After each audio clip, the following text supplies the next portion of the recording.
రన్యారావు ఉదంతం ఈ పాటికి అందరికీ తెలుసు. దుబాయ్ నుంచి అక్రమంగా ఇల్లీగల్గా బంగారాన్ని దిగుమతి చేస్తూ ఇండియాకి బెంగళూరు కెంపేగౌడ ఇంటర్నేషనల్ ఎయిర్పోర్ట్లో పట్టుబడింది. డిఆర్ఐ వాళ్ళు పట్టుకున్నారు, డైరెక్టరేట్ ఆఫ్ రెవెన్యూ ఇంటెలిజెన్స్ వాళ్ళు. రన్యారావు గతంలో 2-3 కన్నడ సినిమాల్లో యాక్ట్ చేసింది. తర్వాత సినిమాల్లో పెద్దగా అవకాశాలు రాలేదు. ఫ్యాషన్ మోడల్గా కూడా చాలా కాలం పాటు పనిచేసింది. ఎగువ మధ్యతరగతి కుటుంబం ఆవిడది. ఒక ఆర్కిటెక్ట్తో ఆవిడకి పెళ్ళయింది.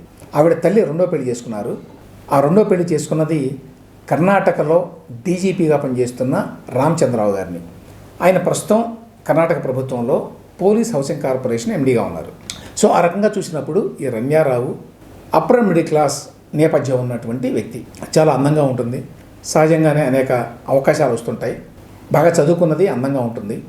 కాబట్టి ఆవిడకి సినిమాల్లో కాకపోయినా కూడా ఫ్యాషన్ రంగంలో కావచ్చు, మరొక రకంగా కావచ్చు, చాలా అవకాశాలు ఉంటాయి. కానీ ఆవిడకి ఆల్రెడీ ఉన్న జీవితం కంటే ఇంకా ఎక్కువ కావాలనేటువంటి దురాశ వచ్చింది. అన్ని కంఫర్ట్స్ ఉన్నా కూడా లగ్జరీ కావాలి. లగ్జరీ కావాలంటే అంతులేని డబ్బు కావాలి. అంతులేని డబ్బు సంపాదించాలంటే అడ్డగోలు పనులు చేయాలి. అందుకోసం దుబాయ్ నుంచి 14 కిలోల బంగారాన్ని ఒంటి మీద పెట్టుకొని పట్ల కింద దాచుకొని విమానంలో తీసుకురావడానికి ప్రయత్నించి దొరికిపోయింది. మామూలుగా అయితే 4 కోట్ల రూపాయలు కట్టాలట డ్యూటీ కింద, అఫీషియల్గా డిక్లేర్ చేస్తే. అంటే ఆ 4 కోట్లు ఆదాయం అన్నమాట, దొంగతనంగా తీసుకొచ్చినందుకు. ఇట్లా తీసుకురావటం ఇది మొదటిసారి కాదు, గతంలో 4-5 సార్లు ఇట్లా చేసింది. ఆవిడ యాక్చువల్గా గత కొన్ని నెలల్లోనే చాలాసార్లు దుబాయ్కి ఇతర విదేశాలకు వెళ్ళొచ్చింది.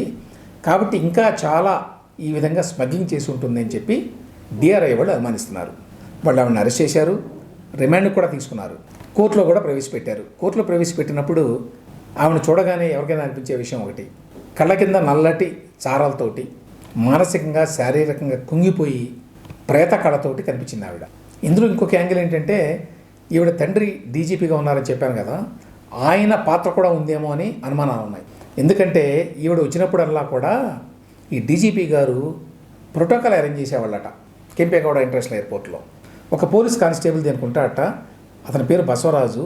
అతను కూడా ఇప్పుడు అదుపులోకి తీసుకున్నారు డిఆర్ఐ వాళ్ళు. అతను ఏం చెప్పాడంటే, అవును గతంలో 3-4 సార్లు కూడా నేను వెళ్ళి అరేంజ్ చేశాను ఆవిడ బయటకు రావడానికి. ఎందుకంటే నాకు డీజీపీగా ఉన్న రామచంద్రరావు గారు ఫోన్ చేసి స్పెసిఫిక్గా ఇన్స్ట్రక్షన్స్ ఇచ్చారు. అంతకుమించి ఆవిడ స్మగ్లింగ్ చేస్తుందనే విషయం నాకు తెలియదు. కానీ ప్రోటోకాల్ ఆఫీసర్గా అక్కడికి వెళ్ళి అందరితో మాట్లాడి ఆవిడని బయటకు తీసుకురావడం మాత్రం జరిగింది అని చెప్పాడు. అంటే ఆవిడ తండ్రికి కూడా ఈవిడ చేస్తున్నటువంటి స్మగ్లింగ్లో పాత్ర ఉంది అనేది ఇప్పుడు అనుమానం. ఆయనకి తెలిసే బంగారపు స్మగ్లింగ్ జరిగిందా లేదా అనే విషయాలు ఇంకా బయటికి తెలియదు, కానీ ఆయన హెల్ప్ అయితే ఉంది ఈవిడికి.